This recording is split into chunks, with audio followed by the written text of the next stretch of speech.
Hello, my name is Matthew, and I'm reading Don Quixote by Cervantes. This is my copy, the Edith Grossman translation, and I'm getting very close to the end of part one.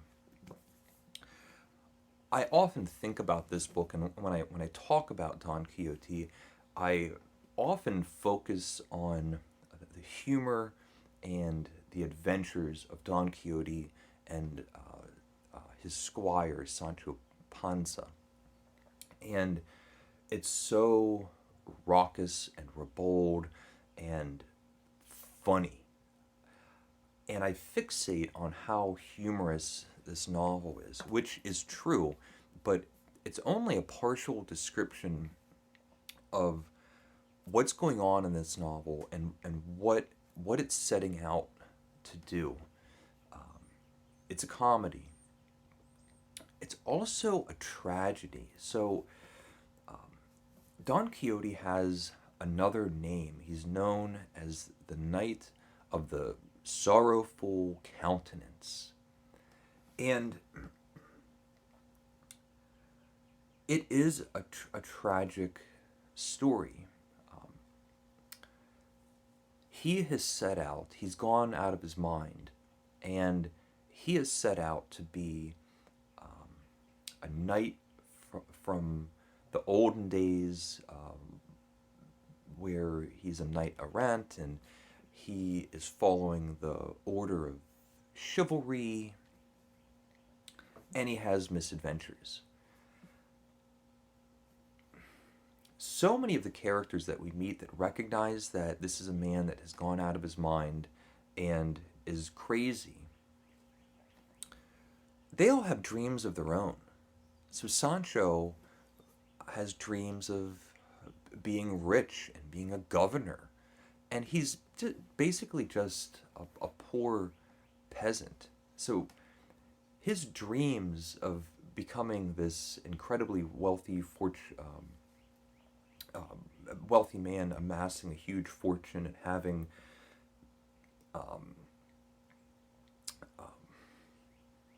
a whole land that he's in charge of and leading and has having authority and having riches and women.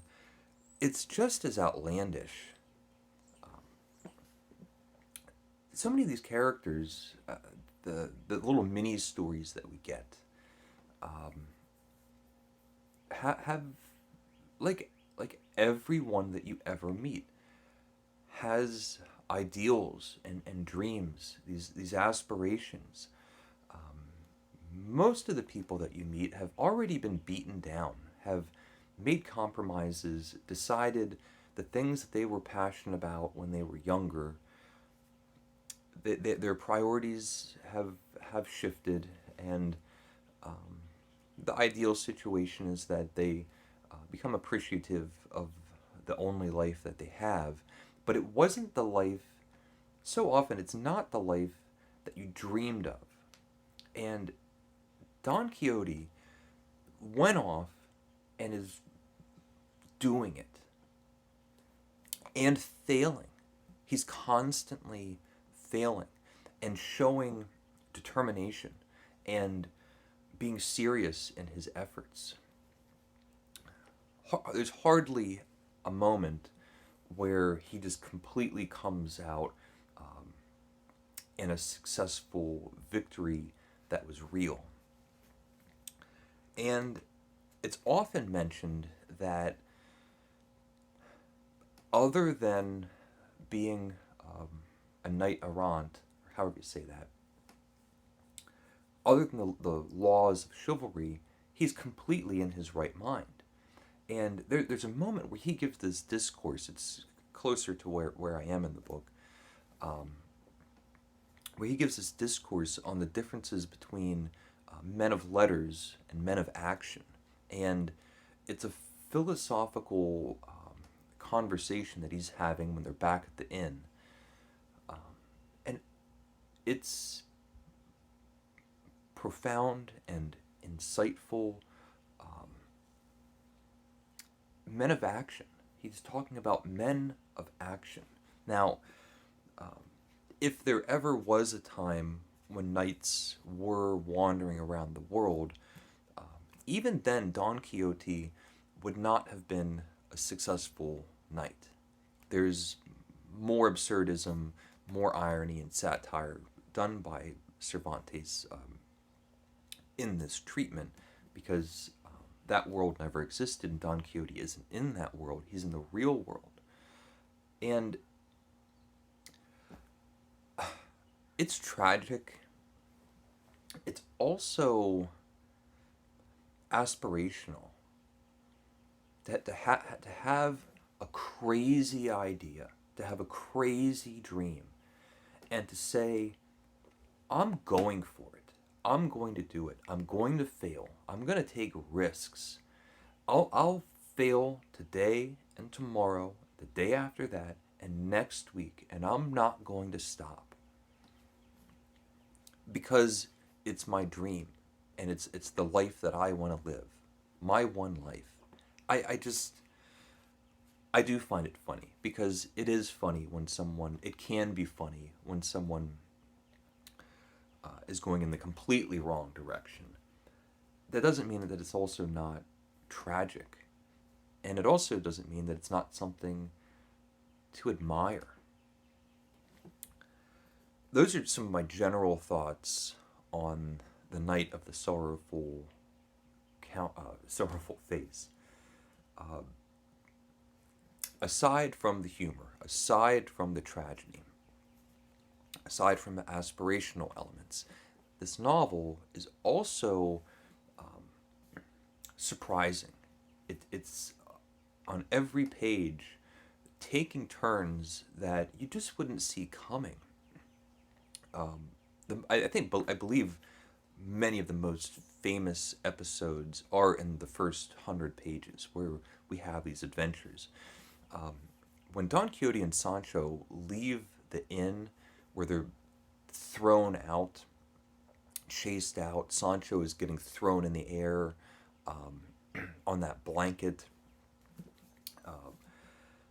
They go running off. There's there's a sad scene where they're in the forest and it's late at night and they're hearing something. Don Quixote believes it's some enchanted creature or monster, and he wants to go off and fight it, and Sancho's holding him back and tying the horse down, and there's a large portion where instead of having these adventures, we're just spending time with Don Quixote and Sancho and reading about their interactions, their power dynamic, their personality differences, what their goals are, which are distinct, what sort of virtues and vices each one of them have, and we're just in this like little bubble of dialogue. It's amazing. These two characters. I could read just 1,000 pages of these two talking, but they're all the while they're in the forest hearing this, and the sun comes up. They go off to investigate, and they find that it's just this mill, this hammering mill, and Don Quixote's embarrassed.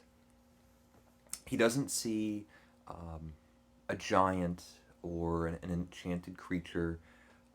He just realizes he was mistaken. He asks Sancho not to bring this up. I also love that this is a historical record. We're told this is a historical document. I think that's so neat.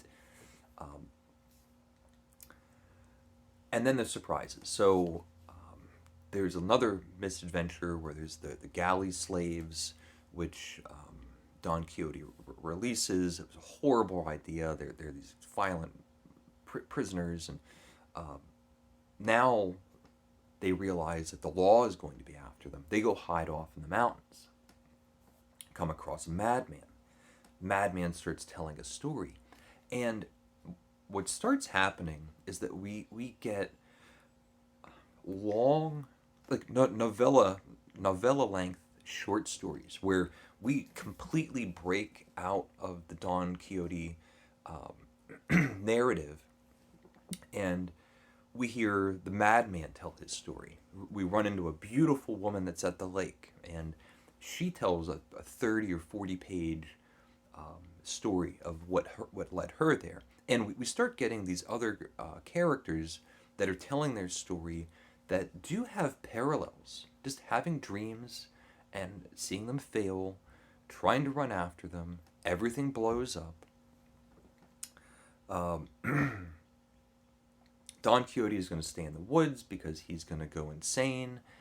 He wants to get naked and dance around, and have Sancho go off to, I believe it's Dulciana, um, who lives in Toboso, to tell her that he's gone insane. It's his lady that he loves. On his way there, on his way there, he runs into the barber and the priest again, who were characters earlier in the book when Don Quixote was brought back to the village for the first time. They're going to construct this ruse. They're going to put on this bit of theater where one person's going to dress up as a woman, and this whole thing to get Don Quixote out of the situation that he's in and try to get him in a safer place. They're now at this point, they're all acting crazy. Everyone is acting crazy, and all the while commenting on how Don Quixote is the crazy one. Eventually, they all wind up back at the inn. There's another few long, short story sections. This is the moment where Don Quixote has that philosophical digression on men of letters and men of action. There was one thing which is just sort of a random thought, but during the time when Don Quixote and Sancho are having their private conversations, Don Quixote thinks that Sancho talks entirely too much for a squire. He's never known a squire in all the books that he's read that's ever talked so much. And Sancho decides to tell him this story of like a farmer trying to transport sheep from one side of the river to the other. He says, now make sure you keep count of the sheep. And he says, Sancho says, the farmer took one sheep and took him across the river. Then he goes back and he takes another sheep and he takes him across the river. Then he goes back and takes another sheep and takes him across the river. And he's telling this story. And eventually, very quickly, Don Quixote says, can't this farmer just take all of the sheep at one time and take them across the river? And Sancho says, no, it's very important that we know the exact count of the sheep that we've taken. And he says, now, what number of sheep were we on that we've gotten across the river? And Don Quixote says, well, I wasn't keeping count.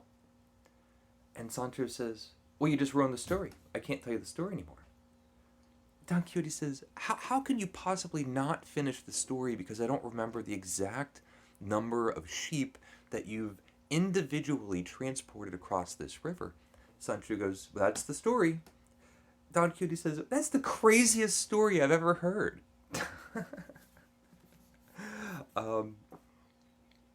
I imagine I'll make another video kind of talking about the whole. I feel like I did a little bit already, but it's such great fun. I love how it expands. When it starts off and it feels like this episodic short story at the beginning, with a series of misadventures, we dive into these characters' private moments when Don Quixote and Sancho are by themselves. We start going across the landscape and really get a sense of the world of Spain at this time period. We start having other characters completely overshadow the overarching narrative to tell their stories, and they are pastoral stories, romances, adventures. Everything is entangled. Any character that's mentioned eventually comes up. The madman and the girl and the other guy, and